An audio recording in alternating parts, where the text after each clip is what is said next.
എൽ.ഡി.എഫിന്റെ സ്ഥാനാർത്ഥി പ്രഖ്യാപനം ഔദ്യോഗികമായി നടത്തുന്നതിന് മുൻപേ പി.കെ. ശ്രീമതിക്ക് ആണ് സ്ഥാനാർത്ഥി എന്ന തരത്തിൽ പരോക്ഷ സൂചന നൽകി കണ്ണൂരിൽ വിവിധ ഭാഗങ്ങളിൽ ഫ്ലെക്സ് ബോർഡുകൾ പ്രത്യക്ഷപ്പെട്ടു തുടങ്ങിയിട്ടുണ്ട്. റൈസിംഗ് കണ്ണൂർ എന്ന പേരിലാണ് ഫ്ലെക്സ് ബോർഡുകൾ സ്ഥാപിച്ചിരിക്കുന്നത്. എംപിയുടെ ഭരണ നേട്ടങ്ങൾ ഒരുപാട് എടുത്തു പറഞ്ഞുകൊണ്ടുള്ള ഫ്ലെക്സ് ബോർഡുകളാണ് സ്ഥാപിച്ചിട്ടുള്ളത്. അതിനെ വിമർശിച്ചുകൊണ്ട് കോൺഗ്രസ് രംഗത്തെത്തിയിട്ടുണ്ട്. കാര്യമായ പ്രതിഷേധങ്ങളാണ് കോൺഗ്രസിന്റെ ഭാഗത്തു നിന്ന് ഉയർന്നുകൊണ്ടിരിക്കുന്നത്.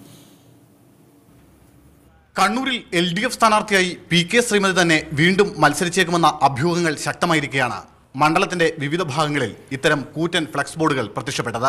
പി.കെ. ശ്രീമതിക്ക് പിന്നിൽ മുഖ്യമന്ത്രിയുടെ ചിത്രം കൂടി ആലേഖനം ചെയ്തിട്ടുള്ള ഫ്ലെക്സുകളിൽ എംപിയുടെ വികസന നേട്ടങ്ങളാണ് വിവരിക്കുന്നത്.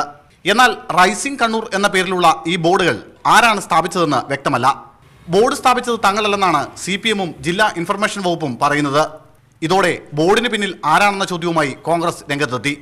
മാത്രവുമല്ല, ബോർഡിൽ പറയുന്ന വികസന പദ്ധതികളിൽ ഭൂരിഭാഗവും എംപിയുടെ നേട്ടങ്ങളല്ലെന്നും ഇവർ ആരോപിക്കുന്നു.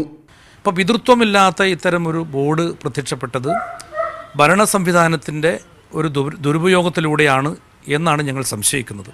ഈ ബോർഡിൽ പ്രത്യക്ഷപ്പെട്ടിട്ടുള്ള വാചകങ്ങൾ ശ്രീമതി ടീച്ചർ അവകാശപ്പെടുന്ന കാര്യങ്ങൾ അവർ മുൻകൈയെടുത്തോ ചെയ്ത യാതൊരു കാര്യങ്ങളുമല്ല. അപ്പോൾ ഈ രണ്ട് കാര്യങ്ങളും മുന്നിൽ നിൽക്കെ ഒരു ദുരൂഹത ഈ ബോർഡിൻ്റെ പിന്നിലുണ്ട്. സർക്കാർ ഫണ്ടാണ് ഉപയോഗിച്ചതെങ്കിൽ സർക്കാർ അത് വ്യക്തമാക്കണം. സമ്പൂർണ്ണ ഫ്ലക്സ് നിരോധനം നടപ്പിലാക്കിയ ജില്ലയിൽ ഫ്ലക്സ് ബോർഡുകൾ സ്ഥാപിച്ച നടപടിക്കെതിരെ കലക്ടർക്ക് പരാതി നൽകാനും കോൺഗ്രസ് നേതൃത്വം തീരുമാനിച്ചിട്ടുണ്ട്. മീഡിയ 1 കണ്ണൂർ.